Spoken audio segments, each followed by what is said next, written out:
It's the end of the week as we know it. Hello and welcome to the Go Zero Happy Hour, keeping you up to speed with everything electric, from scooters to bikes and chargers to EVs, for smarter mobility that saves you money, saves your lungs and saves the planet, which is lovely. I'm Rick Bullemere, aka the Sustainable Dad on Instagram, and as always, the big boss man, David Wells, is in the house, the CEO of Go Zero. We've also got the man, the myth, the legend, Andy Taylor, Go Zero's COO. And our special guest star today is one of the dudes behind one of the coolest companies in the UK, helping to reduce congestion on our streets and get Britain moving in the right sustainable direction, providing the best electric scooters, one wheels and micro-mobility solutions. Welcome to the Go Zero Happy Hour, the mighty Mark Schaefer from Personal Electric Transports. Yeah. How are you, Mark? How was your week? Yes, it was kind of hectic, but you know that's how I like it. So all good so far. Excellent. Now, before we get into our highlights of the week, which we do on a regular basis, which I'll ask you, Mark, for your highlight as well shortly, some of the things we need to cover this week are the fact that the eScooters trial starts in London this weekend. So Mark's the perfect person to talk about this eScooter trial. We'll also reflect on the week's big news stories, including McDonald's going electric with chargers in their different bays, and we'll update you on the latest developments from Go Zero, including several great partners that will be offering great discounts for the Go Zero tribe. So before we get into all that, David Wells, what has been your highlight of the week, sir? Just dropped through. The highlight is right now on V2 of our app. There you go. Thanks, Andy. Marketplace is fully developed, which is Neil's done a great job, and we'll hopefully be launching that very next week. Excellent. So a bit of testing to do, but Marketplace is now developed and live. Well, not live, but we'll be live next week. Thumbs up. Brilliant. Well done, Neil, for getting that all going. And Mark, you'll see Personal Electric Transport getting its own personal little icon and login page on that app. So all good. Andy, your highlight. I think actually my highlight of the week is has been much needed in the travel industry, and that is the relaxing of the quarantine rules for 50 countries from the 10th of July. I think there's a lot of people that are welcoming that. So as long as we can act responsible and use the face mask where possible and do all the right things for social distancing, that'd be awesome. Okay, so Mark, your highlight of the week from Personal Electric Transports. Well, I suppose the big highlight is the launching of eScooter trials. In theory, they're launching, but we don't really seem to see many of them. And you know, we've tried to get in touch with various councils, kind of saying, "Hey, we'd like to get involved," and everyone just seems to be a little bit confused as to who's responsible for what, or who wants to get involved. Especially in London, because you've got TfL. Then you've got the local authorities, and nobody seems to know who's responsible for what. So that's been an odd highlight. No, I think it's probably been one of the biggest talking points in London this week, apart from that coronavirus thing. Well, there's been lots of talking points. I mean, it's like, you know, the pubs and bars are opening this weekend as well, but no one seems to have much of a clue as to how that's going to go. There's been lots of talking, lots of words of advice, but no real kind of concrete guidance. So I think you know, to be honest, I mean, you know, the government, God bless their hearts, have taken their hands off the wheel and gone, well, okay, we don't really know what's going on. There's a global pandemic. Let's just go and just see if everyone drops down dead, which would be, you know, which is totally fine. Well, other random. There might be mixed views on that. Yeah. It's controversial. So let's get the view from you guys. Obviously, you massively support electric transport and the mobility, and there's been mixed views about the fact that this this trial scheme is only going to be for rental scooters, which means people that own them, that want to ride them around London, could still get stopped and potentially be fined or get points on their license. What do you think? Yeah. How though? I mean, in all honesty, I mean, I'm not quite sure how the police, the poor maligned police, are really going to distinguish between who's on a rental scooter and who's not. I think the information that I picked up is it'd be based on your recklessness. So if you're out there riding recklessly, you're more likely to be stopped by the police. But it does seem quite woolly right now. But the penalties are obviously quite high if they are privately owned. But I think the precedent has to be set at some point, but nobody knows what that precedent is. Look, I think to a certain extent, you can't. There are certain things that you know, and there are certain things that you couldn't possibly know. And I think rather than trying to predict absolutely everything, I think they've laid down some guidance, and hopefully it's up to people like us to kind of like to figure this out, rather than the government pretending that they can figure all this out, because realistically they can't. So ultimately, we all know that we need a solution here, because people are jumping in cars rather than sort of going on the tube in London, especially, and on buses. So we kind of need a third way. So micromobility could really help things out. We've all had a go on these scooters, and we're sold. We think they're a great way to get around. Obviously, what Go Zero does is provide those sustainable forms of transport to help you get from A to B sustainably and as efficiently as possible. The E2, which I think is a great scooter, is very popular, and I've never been stopped in London whilst being on that. I think, as Andy says, if you don't drive like a moron, the police won't have an issue with you. But what I did notice this week was that some people are buying stickers that say bird and lime on them, so they can just put bird and lime do rentals, stick the stickers on their privately owned ones, and there's no database. Yeah. Well, I mean, the police aren't going to have access to it. Oh yeah, it's the lime scooter, mate.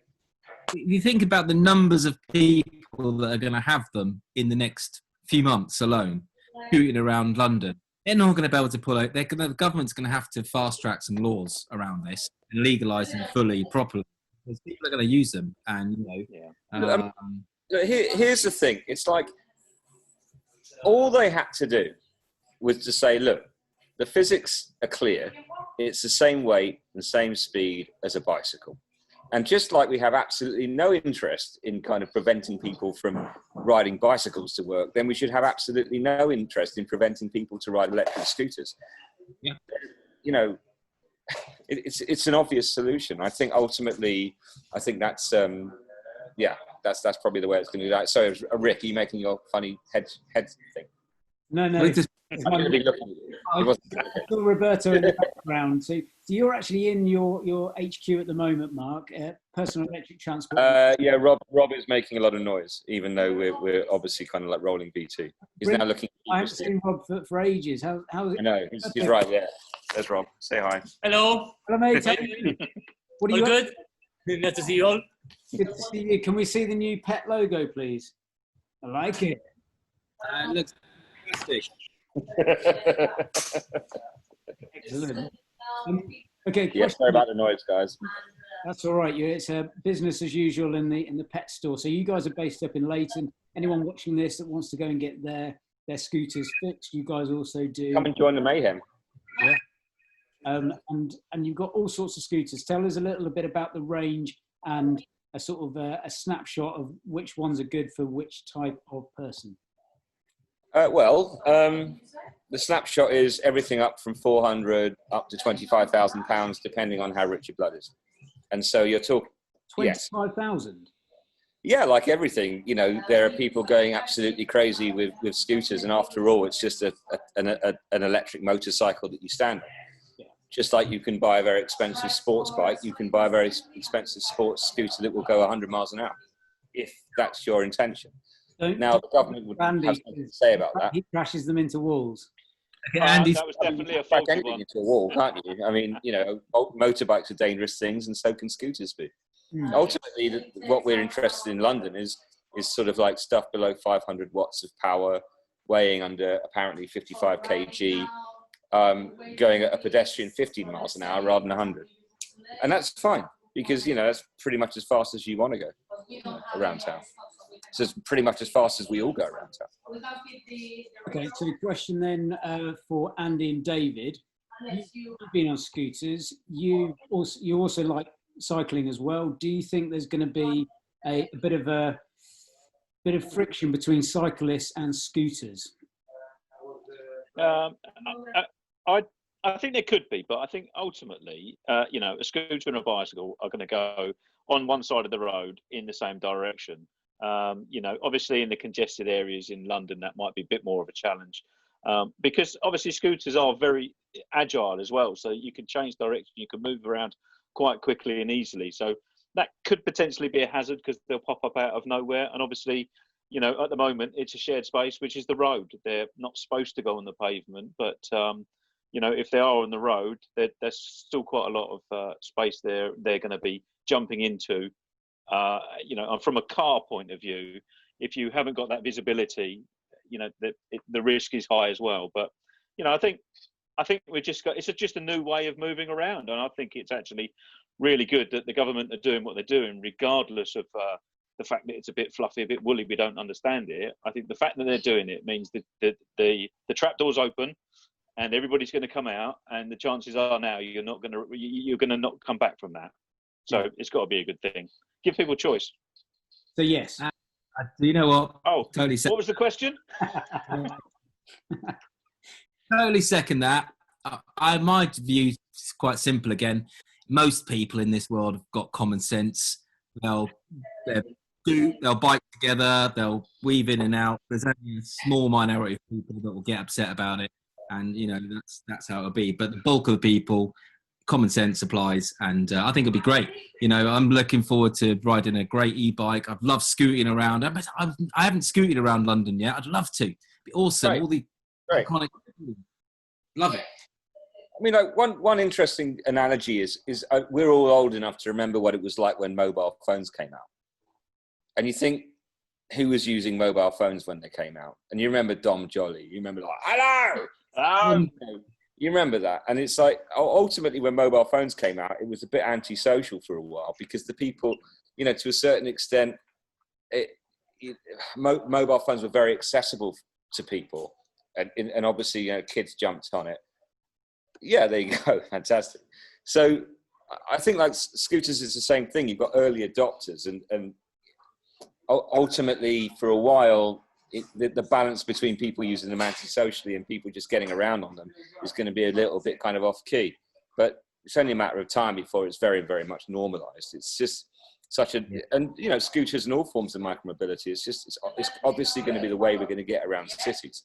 The days of pedaling 2-ton SUVs around London and large cities are numbered.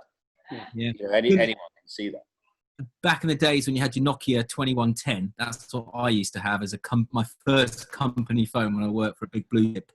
And look at it now. It's the latest all singing, all dancing iPhone. Think about cars, scooters, bikes. The technology is just, over the next 10 years, just going to advance so much. And it's going to normalise, like you say, totally normalise. Mm-hmm. And I think the problem with renting these scooters in London as well, as opposed to owning them yourself, quite a lot of people are saying, well, it's bad for partially impaired people, and because the fact that a lot of these scooters are going to be left lying around on street corners. So there should be docking stations. And I know E2 have got a docking station solution, which I think would be good, which means that if you do want to rent one, you need to replace it into a dock. But ultimately, with coronavirus, COVID-19, reducing touch points is going to be a key thing as well. So if you're renting a bike and touching it, I'd much rather be using my own scooter. Safety wise, then I know how to ride it as well, and I'm not going to drive it like an idiot because I don't want to wreck it and I don't want to get points. And then when I get to work, take it into the office, plug it into the company electricity, boom. Yeah, I think so. I think a lot of people want to own their own scooters because they're so good. You can use them in so many different environments. Why rent one, and leave it all over London like we see, well, like the other companies. I'd rather just have one. In fact, we're talking about, and Mark, with you, of putting them in our cars and doing that first mile stuff, which would be great. Every car has a scooter in. And, we because we, I think, lead the industry on the coronavirus with the safety screens, with our disinfectant process, touch points. We'd be doing all of that anyway, in and out. So we'd be making sure the scooters are perfectly clean that come out of our cars, and safe. Well, another good thing. I think so, and I think that it's a bit of a moot point in that each has its place. So, for example, I've got a bicycle. Sometimes I get caught out in the middle of town and I jump on an Uber bike, right? Because I need to go like 1.5 miles up the road. I didn't want to schlep my bicycle with me and have it locked up. You know, I'd much rather be mobile, rent a bike for like one mile or so, and then, you know, dump it, right? It's the same with scooters. It's like the market's different. The market is tourists, and the market is, you know, people out, or, you know, or just sort of like, you know, during their day, they just want to sort of like shuttle from one place to another, don't want to get on a tube, don't want to get on a bus. Whereas if you're commuting, that's a different thing. You're doing it every day. So of course you want your own scooter because you're doing it regularly, you know? So it's more kind of like a random trip or tourism. That's the market for, you know, the ride sharing stuff. Okay, question for Andy, because I know Andy's massively into his motorbikes, and likes a bit of a high speed and the wind in his hair, wind in his face. Absolutely. And what's a good option for someone that wants to get out into the mountains and get a bit of speed, something a bit sturdier than these commuter scooters? Oh, you know, you got the zero stuff, obviously, and you got, you know, stuff that goes right up to 11. Actually, like the 011X, which goes 60 miles an hour and has full suspension, and, you know, it's crazy. It goes like stink. You have to hang on to the thing and it'll get chucked off the back. It's a thrill ride, you know. Or you can forget about scooters altogether and get on what we call an EUC, which is a motorized wheel. Those things go up to 50 miles an hour and have got like 100 miles of range. Oh, I saw Afiz sent me a video, Afiz K from ridables.org, and he's pretty handy on one of those, and it looked pretty extreme. They're amazing. I mean, it's the closest thing to being Superman this side of an F-16. They're accessible for old farts like you and me, you know. So yeah, absolutely. It's a lot of fun. Can I request that we have a ride out soon, a socially distanced ride out where we all get together on our bikes, one wheels, and what do you call them? UVCs? No, EUC, electric unicycle. Electric unicycle. I've seen the video. I've seen your Instagram videos. They look awesome fun. They look great. It's amazing. I swear to God, it's the only problem is really catching. You just want to do it all the time. Yeah. Andy would fall off. There was a good fight actually in New York, NYC, the Big Apple this week, where a guy in a big SUV was giving that to someone on a UVC, on one of those one wheel unicycle motorized thingies, and it all kicked off, and the guy in the car didn't come off very well. But there's such a community now of people that are saying, you know, if you ride responsibly, you drive responsibly, we're not going to have an issue. And I've long thought that if everyone on the roads drove like we're in a team rather than against each other, we'd be in a much better place. But that will never happen. That's world peace. Why can't we all get along? Yeah. I want some of that. What beer are you drinking? I want some of that. So I've gone to Italy today. What's everyone else drinking for our happy hour? Oh, same. Oh, I'm drinking Padstow Pilsner. What a ching? Because I'm down in Cornwall. We're coming back. Surprise. Oh, Stella. Okay, right. Just moving on slightly. Big news in the world of charging this week is that a small burger chain called McDonald's has decided to put electric chargers in around 100 of their different premises, which I think is a very shrewd move, not just because it's great for anyone that drives an electric car or for all of our drivers on Go Zero that need to go and charge up and grab some food, but it's a good idea. Destination chargers are a great way for companies and businesses to get more footfall through their doors. They've led the way in, you know, the McDonald's is a case study, isn't it? You know, everybody wants to be McDonald's if they have a franchise, if they have a business. You know, it's I think it's really good to see that they are leading the way, and it will just go to prove that this destination charger has got a lot of legs in it, and being an early adopter like them, they'll smash it. early doors. David, just give us a bit of information, for those watching about the charging company that we're working with and why they are great. Oh, wow. So Vestel, we are co-partnering with Vestel. They are awesome. Big electronics firm all across Europe. You guys probably would have one of their products made by them in your house.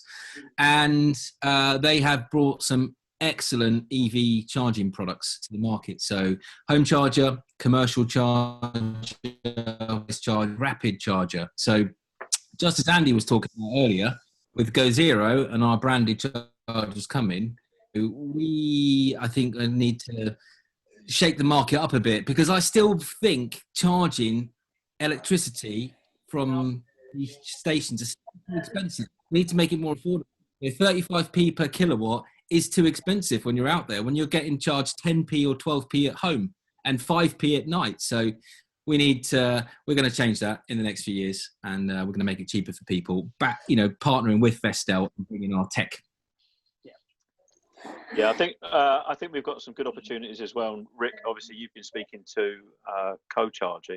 If I'm out and about, my drive's sitting there with a charge station not being used, so I have some opportunity there to actually raise some revenue from somebody coming along and charging on my drive while I'm not there. Bookable slots. So that's an exciting kind of prospect moving forward. Just for Mark's benefit from Personal Electric. So co-charger, they're a little bit like Airbnb, but for electric. Yeah, I got the concept. Yeah, it's interesting, clever. I mean, ultimately, the way it's going to go down, if you're trying to drive an electric car to Manchester or Scotland from London, then you're going to expect to have to pit stop, and you're going to pay for that. That's just the reality of it. I mean, obviously, you could sort of duck off the motorway for an hour and go on someone's driveway, but no one's going to be asked. For the sake of like 20 quid or something, they'll probably just go grab a burger, maybe even McDonald's, and just charge the thing back up again. Yeah, it's just giving people the options now. So I think it's more for like the overnight charger rather than someone that wants a really quick charge, because they're only going to 32 volt chargers, all depending on the house. But obviously you've got the Tesla supercharger network, which is fast for Teslas. But all these different options coming to the fore now. Before we wrap up as well, I just want to let people know that anyone who would like a scooter from Personal Electric Transport, we are doing a special discount through for a promo code. So the GO010 promo code gets anyone a 10% discount on the E2 models, which is great. So thank you very much, Mark. Awesome. So let's get more. There we go. Wow, look at that. It's great. Coming on the marketplace. It's slightly confusing because one of our scooters is called a 010. Oh, no. So it's 10% of that as well. Ooh. Probably. So I'm going to wrap up for this week, but Mark Schaffer from Personal Electric Transport, thank you for joining us. Before I go, I'm going to leave you with a sobering thought as we finish our beers. And this is from Rob de Jong from the UN Environment Agency. He said that if you buy a petrol diesel car now, that's going to be on the road for the next 20 to 25 years. So if you're thinking about getting a new car, it's time to go electric and go zero. Love it. Yeah. And remember, don't drink and drive. Never. Zero. Go zero. Yeah. Go. We'll get there in the end on this. It'll kick off. I'm sure it will. Cool. Have a good weekend.